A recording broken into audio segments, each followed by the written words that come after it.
Hi everyone. What is love hormone? Why giving birth to newborn is equal to reborn for mother? Okay, so today we will discuss about uterine stimulants and uterine relaxants. Okay, so before going to this, we'll see like what is the normal process that occur naturally.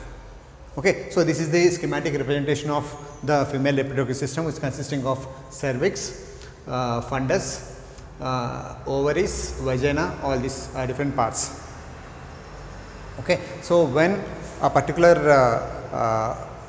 I mean to say full term, okay, when 9 months is over for the fetus, where entire growth is going to be completed. So here normally there will be stimulation by this fetus on the walls of the uterus. So here, because of the repeated beating on this particular membrane, so the stimulation is going to be reached to the brain, where brain they are going to be secrete a specific hormone called as oxytocin from the posterior pituitary gland. So this oxytocin is contract the fundus region. So this is basically the fundus. So this upper region is going to be contracted and this cervical region is going to be get dilated. So resulting of that, the fetus can easily can come out. Okay. Apart from that, so here it will oxytocin can stimulate the myoepithelial cells. Okay. So again the suckling or licking of nipples again stimulates this hypothalamus for the releasing of the oxytocin. Okay. So while giving the birth, so natural prostaglandins are going to be present around the placenta. These prostaglandins are responsible for the pain. Okay. And there is a lack of progesterone is going to be there, and so this is the normal physiology. So it will normally cause the oxytocin, which increases the force and frequency of the contraction of the uterus. So it affect on the breast, it will cause the ejection of the milk. Then on CVS, it will decreases the blood pressure. On kidney, it will act as a antidiuretic hormone.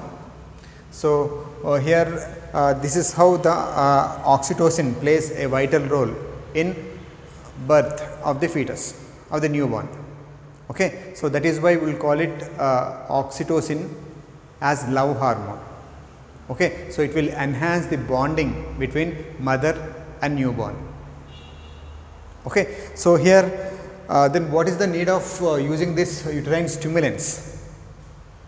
So here, if say for example the fetus is abnormal, say maybe because of the trisomy or maybe because of the Down syndrome or various genetic abnormalities, if the fetus is abnormal, so here forcefully we want to abortify these fetus.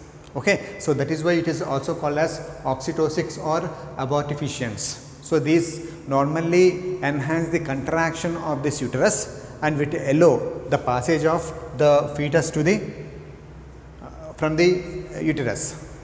Okay.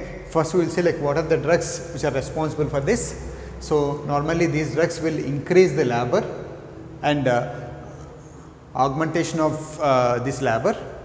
Then first we will so for the first category of drug, posterior pituitary hormones. So these hormones, example oxytocin and desmoxytocin. So desamino-oxytocin, these agents which will enhance the frequency of the contraction. So minimal concentration causes the contraction of this fundus and relaxation of this cervix. So whereas the high concentration of this oxytocin causes the repeated contraction, forceful contraction of this uterus, that causes the elimination of this fetal contents. Okay. Normally this oxytocin is going to be work by increasing the intracellular calcium level. So influx of the calcium is going to be enhanced, thereby the force of contraction is going to be get increased. Next we will see for the prostaglandins. Example prostaglandin E2, E1, prostaglandin F2 alpha, corbeprostol and misoprostol. So these are the analogues of prostaglandins again.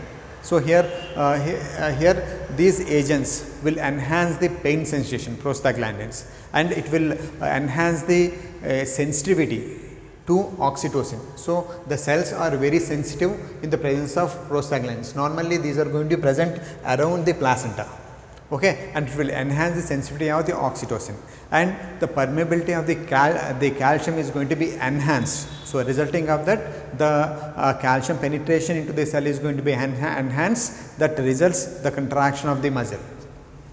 Example, corbestol and misoprostol. Next, ergot alkaloids. So these are the fungal products which are isolated from the Claviceps purpureae, the fungus. So here these basically work by agonisting the 5-HT2 receptors. 5-HT2 receptors, these agents which is going to be work and is going to be enhanced in the intracellular calcium level, thereby enhance the contraction.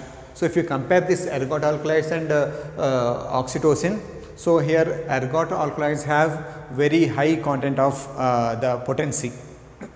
So clinically we will use the ergot alkaloids, not oxytocin.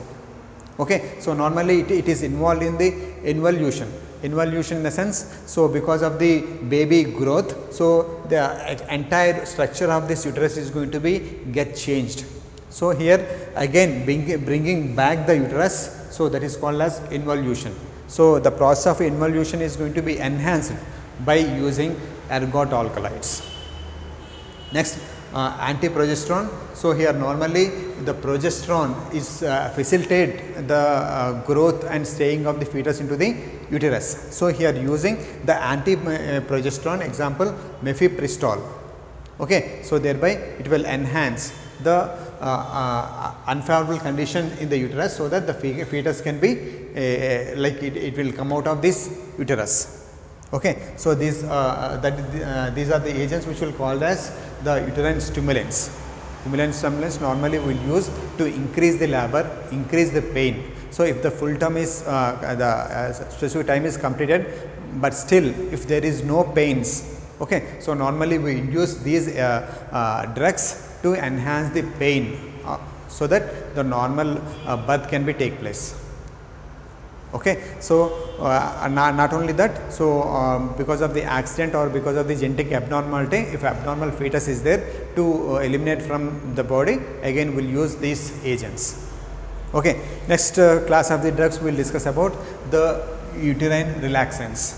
Okay. These are the agents which will decrease the uterine motility. So completely opposite to this particular function. Okay. So these also called as tocolytics. Tocolytics are the agents which will decreases the uterine motility. So why we need this decreased uterine motility? So maybe because of if the specific time is not completed, full term is not completed. So to avoid this premature birth, okay, we use this uterine relaxants. Okay. So if you will see the drugs, so adrenergic beta 2 agonist, example ritodrine, salbutamol, terbutaline. So these are the agents which will decrease the motility of the uterine.